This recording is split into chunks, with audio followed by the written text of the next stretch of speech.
হা হা অ'কে নাই আপোনালোকক ডিবি ব্লকাৰলৈ স্বাগতম জনালোঁ। এইটো মোৰ নতুন চেনেল হয়, ঠিক আছে। প্লাছ এইখিনি এতিয়ালৈকে আপোনালোকে যিখিনি সঁহাৰি দিলে, মৰম ভাল পোৱা, চ' হেপী। আগলৈ কি বনাব পাৰোঁ, কি দেখুৱাব পাৰোঁ, ক'ত ফুৰোঁ, আপোনালোকক চবখিনি দেখুৱাম, ঠিক আছে। প্লাছ আজি এটা নতুন ৰেচিপি তৈয়াৰ কৰিছোঁ। ৰেচিপিটো চোৱাৰ আগত আপোনালোকে ৰিকুৱেষ্ট যাতে চেনেলটো মই ছাবস্ক্ৰাইব কৰি দিয়ে, প্লাছ লাইক, কমেণ্ট, শ্বেয়াৰ আৰু লগতে যিটো ঘণ্টি বুটাম আছে ন, যাতে টিপি দিয়ে, ঠিক আছে। তাৰ এগেইনষ্টে আপোনালোকে যিবিলাক মই নতুন ভিডিঅ' বনাওঁ তেতিয়া আপোনালোক অতি সোনকালে পাব, প্লাছ নটিফিকেশ্যন শ্ব' কৰিব যে আজি বেলেগ এটা ৰেচিপি বনাইছোঁ। চ' আপোনালোকে শিকিব পাৰিব, হয়তো চাব পাৰিব। চ' ৰিকুৱেষ্ট যাতে ডিবি ব্লকাৰ চেনেলটো আপোনালোকে আগুৱাই লৈ যায়, ঠিক আছে। আহকচোন আমি কেনেকৈ বনাওঁ এই লোকেল মুৰ্গী। চাওক না, মই আপোনালোকক লোকেল মুৰ্গী বনাবৰ কাৰণে কি কি প্ৰয়োজন হয় মই আপোনালোকক চবখিনি বস্তু দেখুৱাই আছোঁ। এই তেলটো প্ৰায় গৰম হৈ গ'ল। মই ইয়াত ব্যৱহাৰ কৰিছোঁ 3 পৰা 4 চামুচ তেল ব্যৱহাৰ কৰিছোঁ, সৰিয়হৰ তেল। আৰু ইয়াৰ বাবে আপোনাক ৰেডি কৰিছোঁ এইটো চাওক, আলু 3টা সৰু সৰু চাইজৰ আলু মই এনেকৈ ফালি লৈছোঁ। প্লাছ ইয়াত আছে আপোনাৰ আদা, নহৰু আৰু জলকীয়া বেছি লৈছোঁ। আৰু আপোনাৰ টেষ্ট অনুসৰি আপোনাৰ জ্বালা যদি বেছি খায় বেছি দিব পাৰে, যদি কম খায় কম দিব পাৰে। মই আৰু এক্সট্ৰা কৰি 4টা জলকীয়া এনেকৈ ফালি লৈছোঁ হা। তাৰপিছত মই আপোনাৰ ইয়াত আছে শুকান জলকীয়া, মাহপাত, এইটো হৈছে আপোনাৰ পাঁচফোৰণ, চাওক এইটো মেইন। আৰু প্লাছ এনেকৈ মই 3টা চাইজৰ সৰু সৰু পিঁয়াজ কাটি কিনে ইয়াত থৈ দিছোঁ। প্লাছ ইয়াত আছে আপোনাৰ এইটো দালচেনি, ইলাইচি, লং এনেকৈ থৈ দিছোঁ। আৰু মই 2টা সৰু সৰু চাইজৰ বিলাহী এনেকৈ কাটি কিনে থৈ দিছোঁ হা। ইয়াত মই তেলটো প্ৰায় গৰম হৈ গ'ল, ঠিক আছে। আপোনালোকে প্ৰচেছিং কৰাৰ আগতে তেলটো ফাৰ্ষ্ট ভাজি ল'ব হা, তেলটো যাতে অলপ ধোঁৱা ওলাই যায়, ঠিক আছে। তাৰপিছত মই ইয়াত কৰিম পাঁচফোৰণ, ঠিক আছে। পাঁচফোৰণটো প্ৰায় কমপ্লিট হৈ গ'ল দিয়া। ইয়াত কৰিম 2টা শুকান জলকীয়া, মাহপাত এনেকৈ এইখিনি ভাজি লওঁ হা।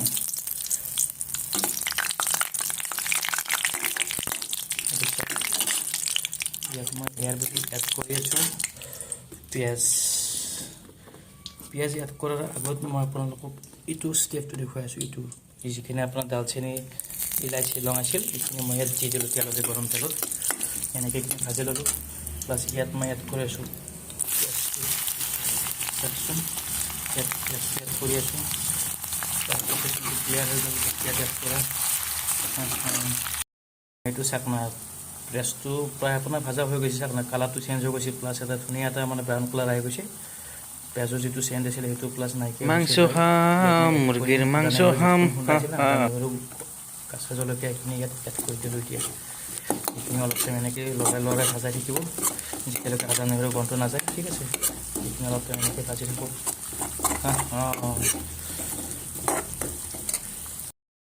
চাওকচোন প্ৰায় আপোনাৰ আদা, নহৰু, জলকীয়া এনেকৈ প্ৰায় এইখিনি প্লাছ ভাজা কমপ্লিট হৈছে।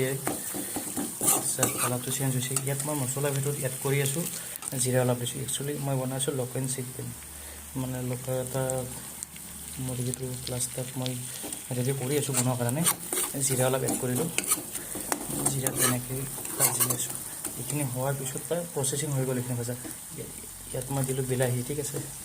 বিলাহীটো অলপ এনেকৈ ভাজি ল'ম হা। জিৰাটো দিয়া হৈ গ'ল। চাওকচোন এইখিনি অলপ ভাজি লৈ এনেকৈ লৰাই ভাজি আছোঁ। ঠাণ্ডাৰ দিন তাতে আৰু লোকেল মুৰ্গী খাই বম টেষ্ট লাগিব। অলপ গেছটো অলপ বঢ়াই লৈছোঁ।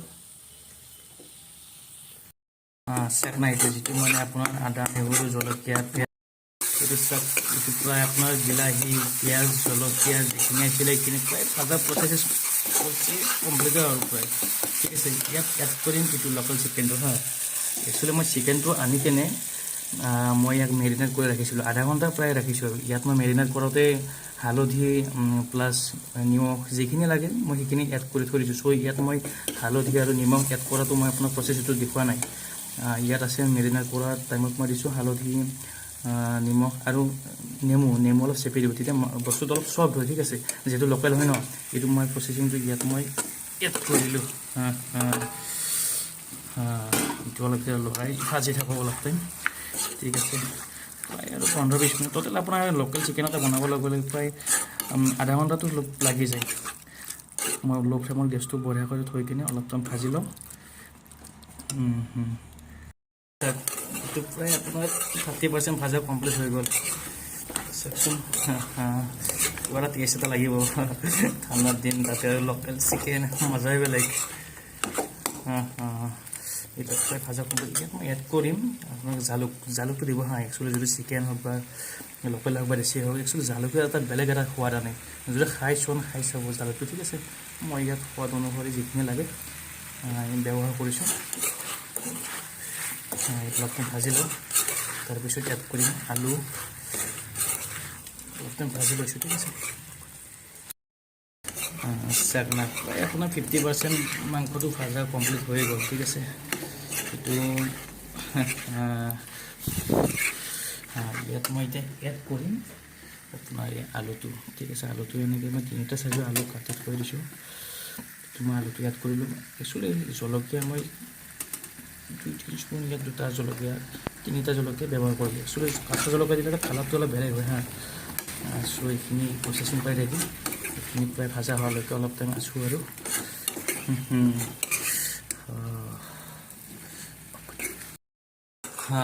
এইটো চাক প্ৰায় আপোনাৰ ভাজা প্ৰচেচিং কমপ্লিট হৈ গ'ল আলুটো চাক না আলুটো প্ৰায় সিজিয়ে গৈছে আলু প্ৰায় সিজি গৈছে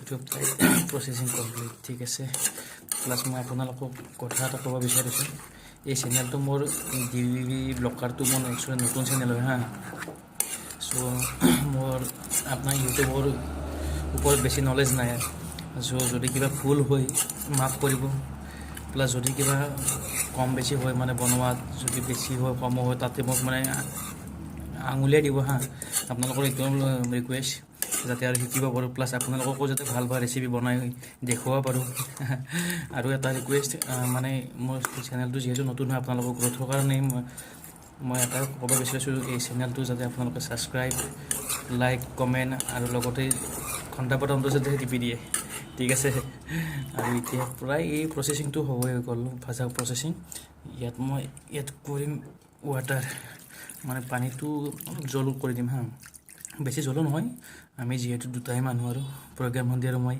সি মানে আপোনাৰ ভিডিঅ' কৰি আছে মই বনাই আছোঁ একচুৱেলি ইয়াত নিমখ মই হালধি মই এইটো ছেকেণ্ড টাইম আৰু কৈছোঁ এইটো মই এড কৰা প্ৰচেচিংটো দেখুওৱা নাই কাৰণ মই মেৰিনেট কৰোঁতে মই এইখিনি বস্তু দি দিছোঁ যিখিনি লাগে মেৰিনেটটো প্ৰায় 20 মিনিটমান কৰিলে ভাল 20-25 মিনিট আধা ঘণ্টাটো এনাফ হয় ঠিক আছে যিমানে মেৰিনেট কৰি ৰাখিব সিমানে মাংসটো চোৱাব হয় চাক প্ৰায় প্ৰচেচিং আমাৰ এণ্ডিং হৈ গ'ল খালী হ'ল আৰু চাকচোন এটা কি ধুনীয়া এটা মানে কালাৰ আহিছে তাতে লোকেল মুৰ্গী জোল এতিয়া আমাৰ লাষ্ট প্ৰচেচিং এইটো প্ৰায় হৈ গ'ল জোলটো ইমানে থাকিব ইয়াত এড কৰিম লাষ্ট মমেণ্ট কেঁচা ধনিয়া অলপ এড কৰিছোঁ কেঁচা ধনিয়াটো গন্ধটো ধুনীয়া হয় প্লাছ খাই এটা ভাল লাগিব বাকী এতিয়া আজি মানে ইমানতে ব্লগটো এণ্ড হৈ গ'ল জলদি আৰু নতুন ব্লগ লৈ আহি আছোঁ আপোনালোকে সদায় ছাপোৰ্ট কৰিব এইটো আশা থাকিলে থেংক ইউ বাই বাই